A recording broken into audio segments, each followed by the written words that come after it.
Hi guys, welcome to smart solve solutions. और ये एक नई प्लेलिस्ट चालू कर रहा हूँ मैं, जिसमें हम टाइम एंड वर्क के कैट 2017 से लेकर कैट 2023 के सारे क्वेश्चंस जो है सॉल्व करेंगे। So let's get started with the first set, that is for CAT 2017 slot 1. So the question says that a person can complete a job in 120 days. He works alone on day 1. On day 2, he is joined by another person who also can complete the job in exactly 120 days. On day 3, they are joined by another person of equal efficiency. Like this, every day a new person with the same efficiency joins the work. How many days are required to complete the work? Okay, तो हमें ये ध्यान रखना है कि time and work के जितने भी क्वेश्चंस होते हैं उसमें एक आदमी की एफिशिएंसी कितनी है मल्टीप्लाइड बाय कितने डेज लग रहे हैं उसको काम खत्म करने के लिए, यही आपका टोटल वर्क होता है। और बस इस एक फॉर्मूले के तहत ही हम लोग जो है टाइम एंड वर्क के ऑलमोस्ट सारे के सारे क्वेश्चंस जो है वो कंप्लीट कर सकते हैं।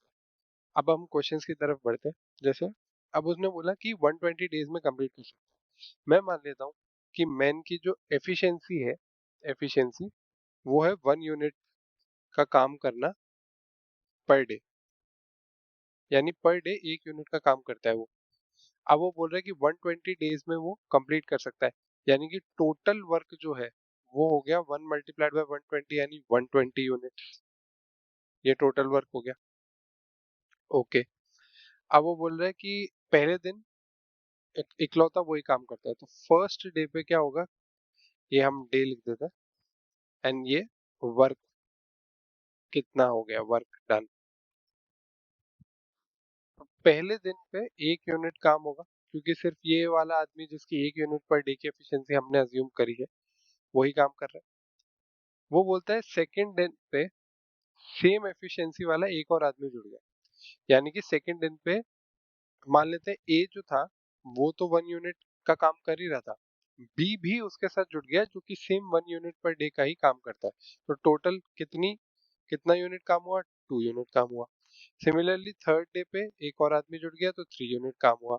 ऐसे करते करते एंड डेज पे जो है पूरा 120 यूनिट का जो काम है वो कंप्लीट हो जाएगा। तो हमें सिर्फ ये फाइंड आउट करना है कि कितने डेज लगेंगे ये काम करने में। सिंपल एक एपी दे रखी है कि 1 + 2 + 3 + so on and so forth N days तक इज इक्वल्स टू 120। तो हमें एन फाइंड आउट करना है। एन टर्म्स का जो सम होता है वो होता है N into n+1/2 is equals to 120। तो अगर इसको हम फर्दर सॉल्व करें तो यानी n² + n is equals to 240, यानी कि n² + n - 240 is equals to 0, यानी कि n + 16 into n - 15 is equals to 0। तो हमारे पास n की दो वैल्यूज आएंगी, एक आ जाएगी -16 और एक आ जाएगी 15। अब ऑब्वियसली n जो था वो था हमारा how many days are required to complete the job. Days जो है वो कभी भी नेगेटिव में हो नहीं सकते, तो आंसर है 15। तो इस क्वेश्चन का आंसर हो जाएगा 15। Thank you for watching, stay tuned to the channel. Slot 1 में सिर्फ एक ही क्वेश्चन था तो वो हमने सॉल्व किया है।